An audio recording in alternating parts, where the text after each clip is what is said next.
असंख्य वाहने भरधाव वेगाने, टू व्हीलर तर अगदी वेगाने जातात आणि काल परवा दिवशी एक दोन बाईचं ऍक्सिडेंट देखील झालं.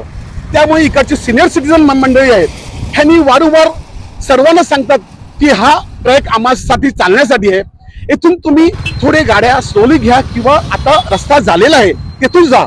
परंतु हे कोणी ऐकायला तयार नाहीत. त्यामुळे त्यांचं काही म्हणणं आहे ते आपण आता ऐकूया. नमस्कार. माझं नाव प्रदीप खळदकर.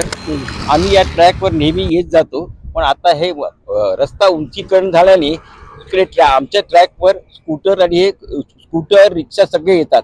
आम्ही जेव्हा विचारायला गेलं की थांबवा, ते आमचं काम नाही, तुम्ही दुसरीकडे जा असं बोलतात. अशा कारणाने आम्हाला इकडे पुष्कळ अडचण होते. हे ट्रॅकवरून आपल्या जॉगिंग ट्रॅकवरून जे आमच्याकडचं चालण्याकरता आलेलं आहे त्याच्यामुळे तुम्ही प्रशासनाने याची नोंद घ्यावी आणि इथून सगळं स्टॉप करावं. कुठले टू व्हीलर थ्री व्हीलर सगळे असतील स्टॉप करावं, ज्या कारणाने आम्ही बरोबर चालू शकतो. तुम्ही काय सांगता?